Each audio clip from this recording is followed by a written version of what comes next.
Are you in a place where you feel not only stuck, you feel hopeless in your relationship or any relationship? Like a relationship with your partner, a relationship with your employer, relationship with your children, any kind of relationship with your parents. Are you feeling hopeless?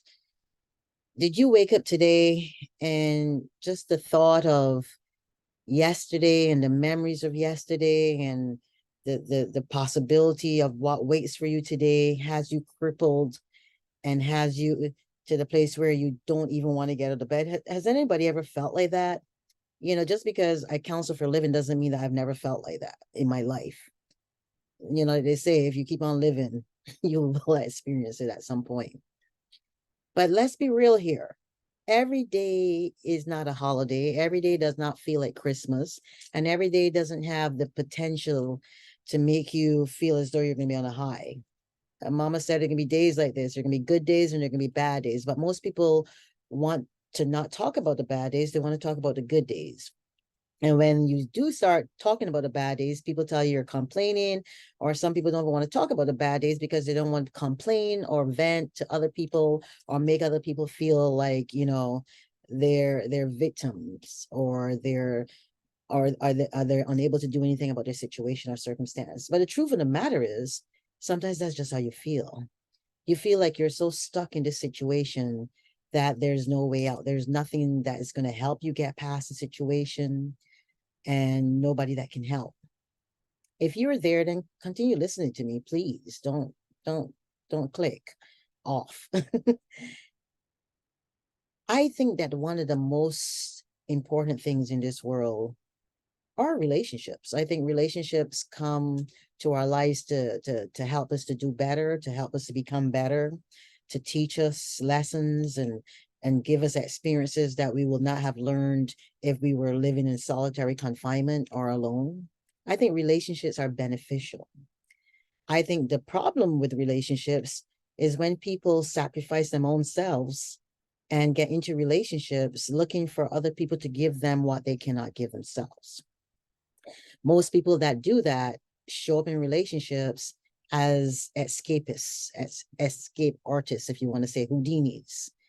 They have never done the work on themselves, not interested in doing the work, or believe that they don't need any work. And so they get into relationships and they expect the other person to give them what they're unable to give themselves. So if you're feeling stuck in a relationship because you don't know what to do, where to go, and you're having this feeling of foreboding and gloom and doom, and you lose yourself just thinking about leaving this person or doing the work with this person or showing up for this person, let me make a suggestion. It's not a new suggestion, but it may very well help you to get from where you are right now, get unstuck. The most important relationship in this world, in this earthly place, is the relationship you have with yourself. Let me say it again. The most important relationship in this world, first and foremost, is the relationship you have with yourself.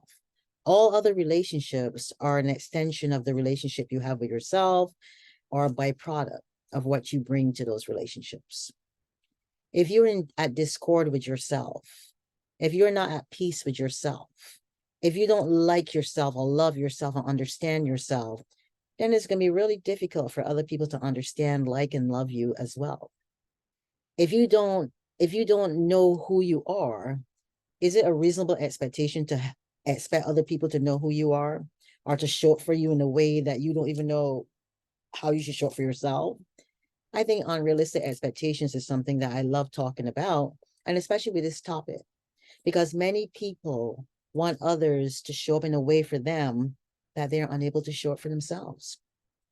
And then when you get to this place, this point in where you're at, where you feel that you're not happy, and you think it's the other person that's making you unhappy, not realizing that you have not done the work inside of yourself, and maybe acknowledging your truth and accepting your truth, that you were never happy with yourself to start with.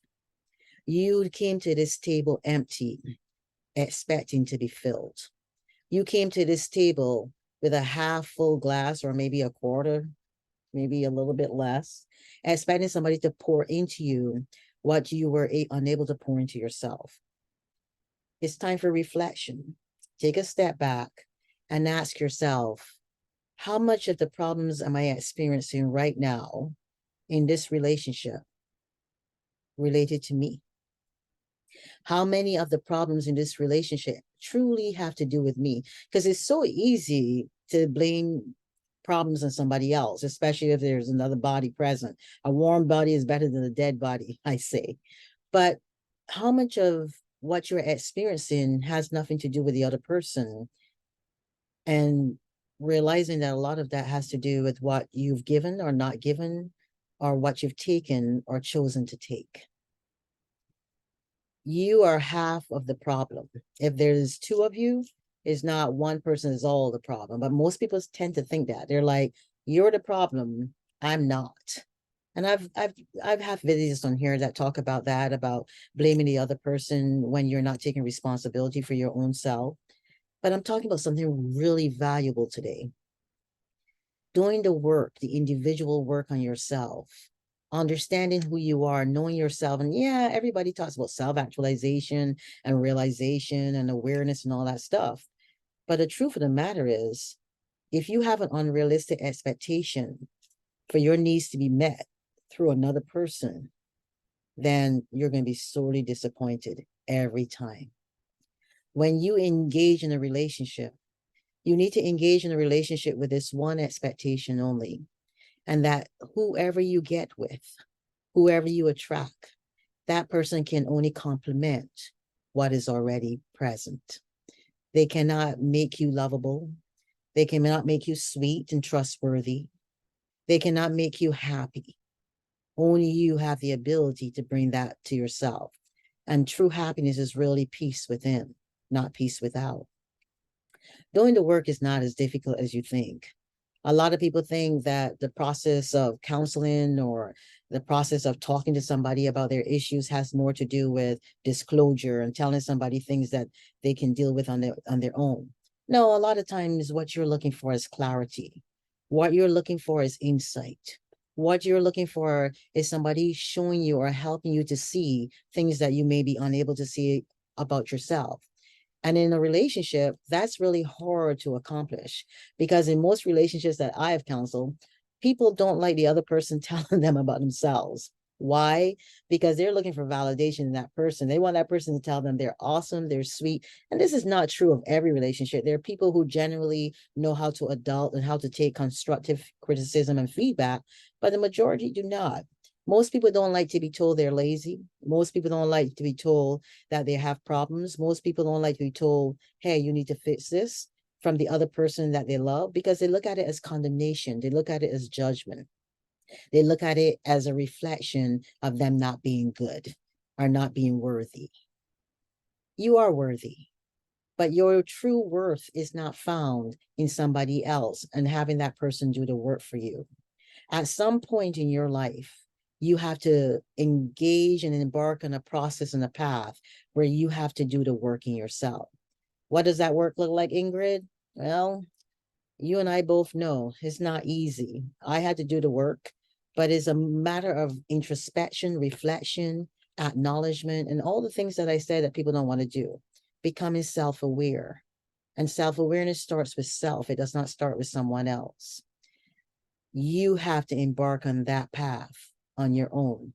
It's a solo journey that is beneficial to all, not just your partner, but to everybody you will encounter. Stop looking in others for what you can give to yourself. Stop setting unrealistic expectations for other people to give to you what you're unable to give to yourself.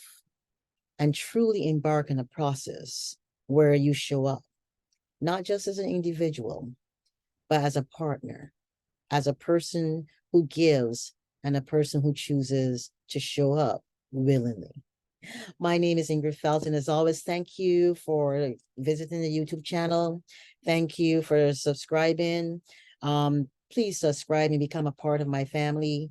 I want to make my family bigger than it is. And I want you to tell other people about what I'm doing here.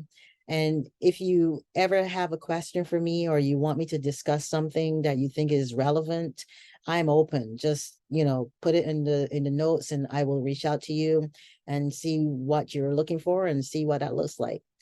Again, I really appreciate you. Continue to like the videos, continue to share the videos, and thank you for your continued support. And remember, showing up is more than others' expectations for you. Showing up is about you and your expectation for yourself. Have an amazing day. Bye.